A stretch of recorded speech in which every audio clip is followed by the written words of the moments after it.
प्रारब्ध के सभी दर्शकों को मेरा नमस्कार। मेरा नाम है संदीप आर के सिंह। दर्शकों, आज का जो विषय है, अमित शाह जी की प्रेस कॉन्फ्रेंस हुई है पश्चिम बंगाल में, और यह पश्चिम बंगाल के चुनाव का एक शंखनाद हो चुका है।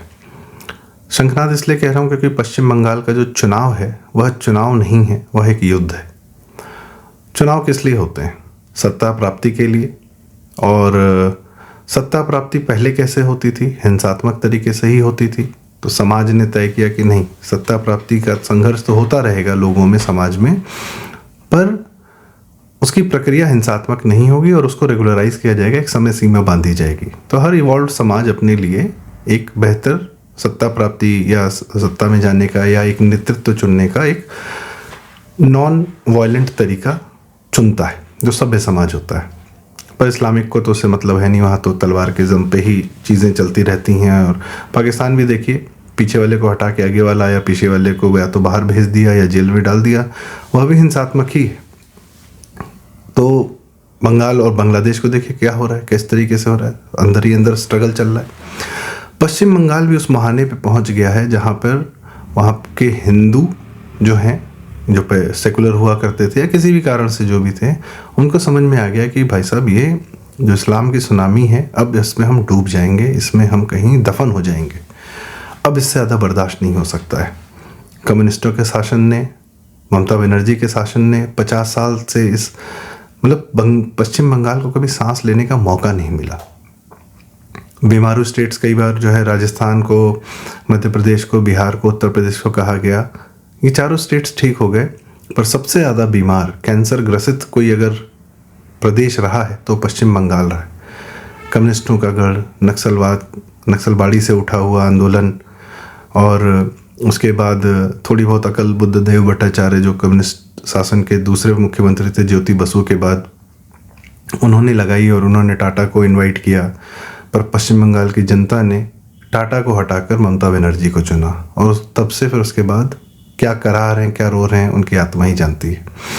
मैं व्यक्तिगत रूप से कुछ लोगों को जानता हूं जिन्होंने वहाँ से पलायन किया और दोबारा कभी नहीं गए, जाना भी नहीं चाहते।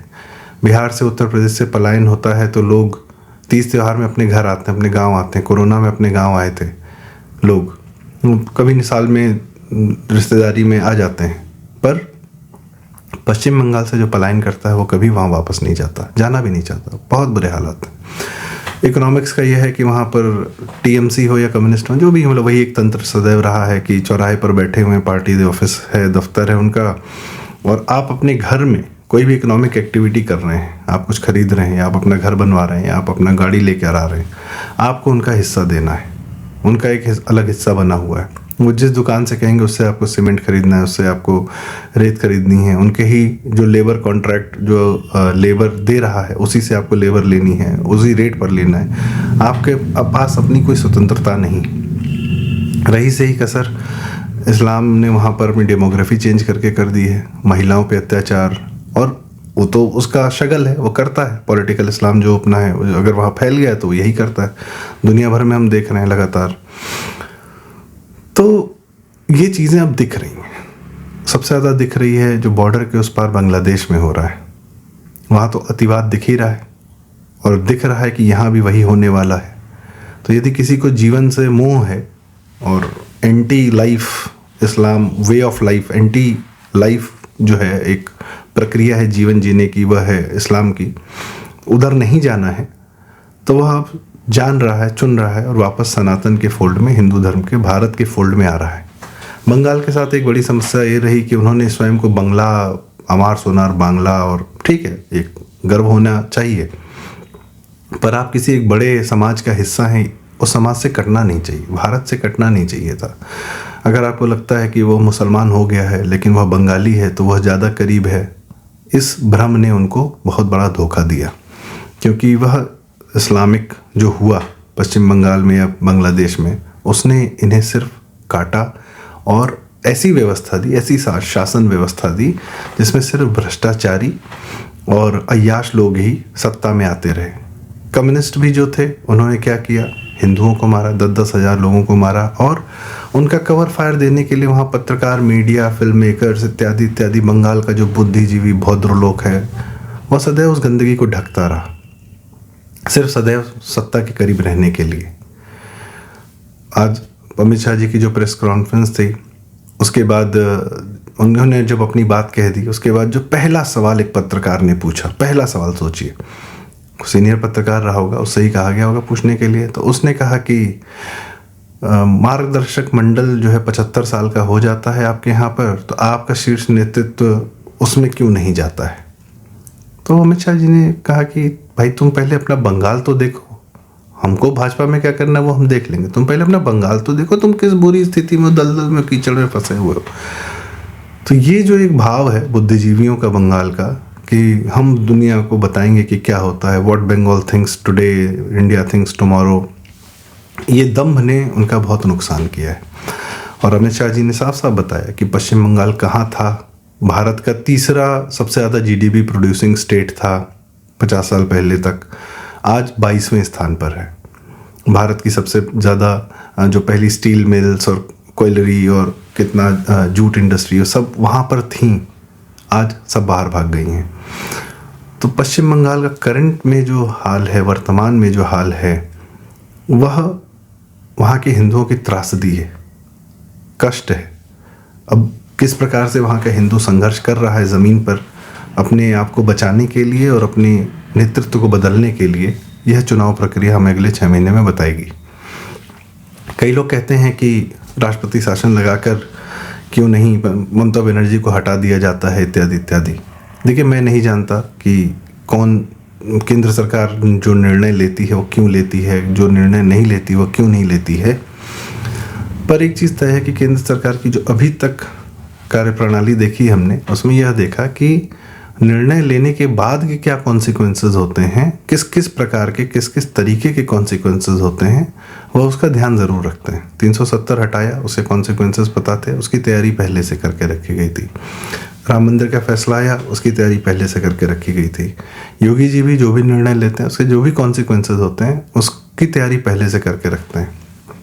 राष्ट्रपति शासन अगर लगा दिया, मतलब राष्ट्रपति शासन लगाकर पश्चिम बंगाल की सरकार हटा दी गई, किस प्रकार के कॉन्सिक्वेंसेस होंगे, भीतर विद्रोह होगा, क्या होगा, खून खच्चर, मतलब कुछ भी, क्या, मैं ये नहीं कह रही बहाने, तो वहाँ की तो पुलिस भी नहीं है, यहाँ वहाँ आर्मी भी नहीं भेज सकते, कुछ नहीं कर सकते। किस कारण से? तो अभी जो प्रक्रिया है वहाँ पर एंट्री लेने की, वह है जनता के माध्यम से, राजनीति के माध्यम से, चुनाव प्रक्रिया के माध्यम से। उस पर तो कोई बैन लगा नहीं सकता, राज्य सरकार बैन लगा नहीं सकती।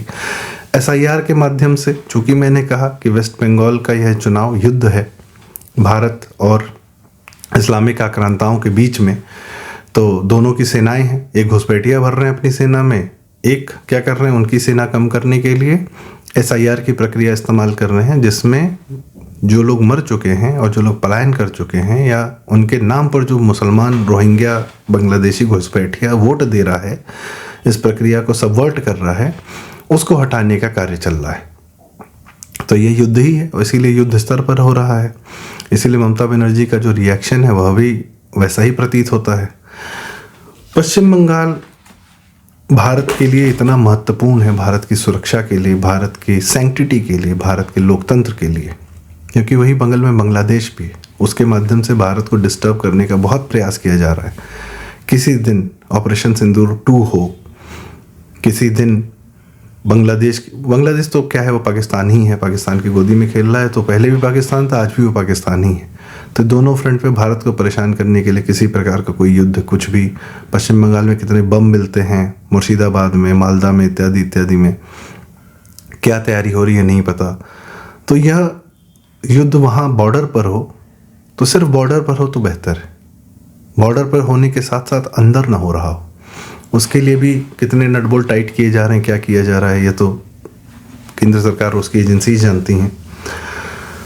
दूसरा, ये वहाँ के हिंदू भी देख रहा है। सबसे बड़ी बात कि वहाँ का इंफ्रास्ट्रक्चर का क्या बुरा हाल है, उसकी बेसिक लाइफ में कितनी कमियां हैं। पूरा देश आगे निकल रहा है, गुजरात, उत्तर प्रदेश, हर कोई प्रदेश, राजस्थान, मध्य प्रदेश, सब इकोनॉमिक के पैरामीटर्स पे आगे बढ़ रहे हैं।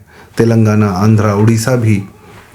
और पश्चिम बंगाल के साथ क्या हो रहा है, वहाँ का अमित शाह जी ने वहाँ का जो मुद्दे रखे वो लोकल भी रखे। क्या है कि यहाँ पे इंफ्रास्ट्रक्चर नहीं है, कोई यहाँ पे सिर्फ भ्रष्टाचार है और क्या डेवलपमेंट नाम के कुछ नहीं है। सारी इंडस्ट्रीज़ बाहर जा रही हैं, पूरी गिनाई जा रही हैं। तो इसका सबसे ज़्यादा नुकसान कौन झेल रहा है? वहाँ की जनता और उसके जो पर कैपिटा इनकम कम होती जा रही है। बताया गया कि पहले 127% थी, नेशनल एवरेज का 127% था पर कैपिटा इनकम 50 साल पहले। आज वो घट के 73% हो गया है। मतलब यदि 100 रुपया अगर देश में एक आदमी कमाता है तो पहले 50 साल पहले पश्चिम बंगाल का आदमी उससे 27% ज़्यादा कमाता था, 127 रुपये कमाता था। आज उसी नेशनल एवरेज से घट के 73% पर आ गया है। तो ये सब चीज़ें हैं जो वहाँ के लोगों को प्रताड़ित करती हैं। ठीक है, गांव देहात में जो अपराध हो रहा है उससे कोई प्रताड़ित होगा, जो इकोनॉमी डाउन हो रही है उससे कुछ लोग का जीवन खराब हो रहा होगा। तो ये सब देखते हुए पश्चिम बंगाल को इस प्रकार से आज अमित शाह जी ने एड्रेस किया है, वहाँ की जनता को एड्रेस किया है।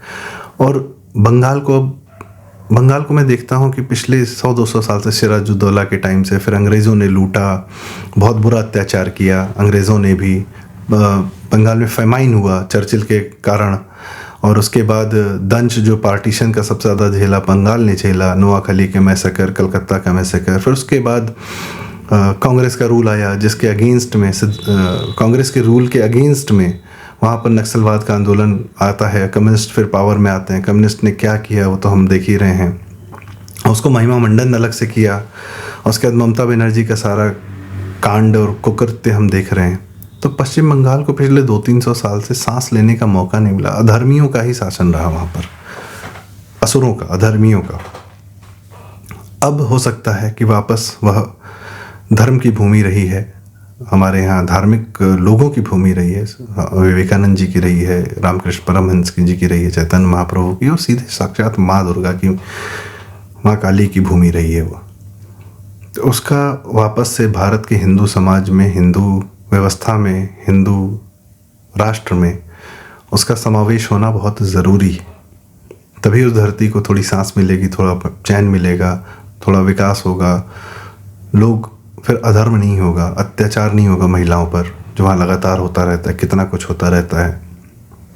तो इस प्रकार से पश्चिम बंगाल सिर्फ एक नॉर्मल चुनाव नहीं है, सिर्फ उस प्रदेश के लिए ज़रूरी नहीं, सिर्फ उस प्रदेश के लोगों के लिए ज़रूरी नहीं, पूरे भारत के लिए है। क्योंकि वहाँ से निकल कर पूरे रोहिंग्या पूरे भारत में बस जाते हैं। लखनऊ में, जम्मू में, बेंगलोर में, कर्नाटक में, हर जगह भारत की डेमोग्राफी सबवर्ट करते हैं। और सबसे बुरी बात यह है कि यदि एक इंसान अपने आसपास की प्रगति देखकर, विकास देखकर, लॉ एंड ऑर्डर देखकर, किसी भी रूप में एक नॉर्मल इंसान होकर भी वोट यदि करना चाहता है अपनी पसंद की सरकार को, जो ये सारे कार्य डेवलपमेंट उसको दे रही है, तो उसको काउंटर करने के लिए एक मुसलमान बाहर से ले आया जा रहा है बांग्लादेश से कि नहीं, इस हिंदू का वोट काउंटर करने के लिए एक मुसलमान वोट दे देगा। ये क्या है? अब जो है सर से पानी बहुत ऊपर जा चुका है। ये शायद वहाँ के लोगों को भी यकीन हो जाए। अब भगवान करे पश्चिम बंगाल जो अधर में, गर्त में जाने की तरफ जा रहा है, ऐसे ममता बनर्जी जैसे नेतृत्व के साथ में, वह कम से कम डूबते को तिनके का सहारा है। 2026 का चुनाव, वो उस तिनके का सहारा ले, किनारे पर आए, अपने आप को बेहतर बनाए। और सबसे बड़ी बात, लोग कहते हैं भाजपा जो है देश की पॉलिटिकल मशीन है, इलेक्शन मशीन है, वो हमेशा सदैव इलेक्शन मोड में रहती है, क्या पॉलिटिक्स करती है, यह वो। भाजपा से बड़ा जो देश का पॉलिटिकल मशीन है वो है इस्लामिक वोट बैंक है, मुस्लिम वोट बैंक है। उनका जो पॉलिटिक्स है ना, वो रातों रात कहाँ पे किसको कितना वोट शिफ्ट कर देना है। इसका सबसे बड़ा उदाहरण 2024 के चुनाव में असम में जो बदरुद्दीन अजमल हारे और उनकी जगह पर कांग्रेस का अंसारी जो जीता 10.5 लाख वोट से, वो बहुत बड़ा उदाहरण है। और आप जानते हैं, सब जानते हैं कि मुसलमान वोट बैंक एक ही तरीके से वोट करता है कि जहां भाजपा को हरा सकते हैं वहां पर इकट्ठा होकर उन जातियों के साथ मिलजुल कर हराएं। इस तरीके का उसका पॉलिटिकल अलाइनमेंट होता है। तो वो भी एक पॉलिटिकल मशीन है। और पश्चिम बंगाल में जो दलितों का हाल है बहुत बुरा है। देश के जितने बुद्धिजीवी हैं, कांग्रेसी, राहुल गांधी इत्यादि इत्यादि, सब जगह बात करते हैं कि दलितों के साथ अत्याचार हो रहा है, जो झूठी बातें करते हैं। पर जहाँ पश्चिम बंगाल में मुसलमानों के हाथों, ममता बनर्जी के हाथों दलितों पर अत्याचार हो रहा है, उसकी बात कभी नहीं करते। तो दो बड़ी पॉलिटिकल मशीन के बीच का यह युद्ध है भारत की। अमित शाह वहाँ जाते हैं और वहाँ का जो दलित है, पीड़ित है, महिला है, सब आर्तनाद कर रहे हैं, पुकार रहे हैं कि कोई बाहर से आए और हमें आके बचाए। कहीं से भी आ जाए, वहाँ के लोग भी, आज जैसे अधीर रंजन चौधरी भी मोदी जी से मिलने गए, शुभेंदु अधिकारी हैं, वहीं के लोग संघर्ष तो करें। चुनाव प्रक्रिया में ज़मीन पर संघर्ष होगा, पता तो चलेगा कौन क्या कर रहा है। वहाँ जो प्रताड़ित है वो एक बार तो हथियार उठाए टीएमसी के लोगों के खिलाफ, उसके लिए सारा समर्थन केंद्र सरकार या भाजपा तो करने जा ही रही। वह भी तो अपना लड़ाई लड़ें, थोड़ी सी लड़ तो रही हैं, प्रताड़ित तो हैं, लड़ाई भी लड़ें अब। और उसके बाद ममता बनर्जी को लोकतांत्रिक तरीके से हटाकर उसको राजनीतिक रूप से ख़त्म करें, यह बड़ा आवश्यक है। सिर्फ ममता बनर्जी को जेल भेजना आवश्यक नहीं है, पूरे तृणमूल कांग्रेस की व्यवस्था और उससे कम जो पूरा तंत्र है उसको ध्वस्त करना बहुत ज़रूरी है। तो देखते हैं आगे क्या होता है, नज़र बनाए रखेंगे। पश्चिम बंगाल हम सब की भूमि है और उसका बेहतर होना बहुत आवश्यक है। इसी के साथ आज की चर्चा का समापन करूंगा। यह वीडियो आपको कैसा लगा, यह बातचीत कैसी लगी, इसके लिए यह विषय, इस विषय पर आप अपनी राय हमें ज़रूर बताएं कमेंट्स में। बंगाल के हालात पर आपके पास कुछ जानकारी हो तो साझा करें, और अगर आपको बात उचित लगी तो कृपया वीडियो लाइक करें, शेयर करें। आपके माध्यम से बातें दूर तक जाती हैं, और चैनल ज़रूर सब्सक्राइब करें। प्रारब्ध। बहुत बहुत धन्यवाद।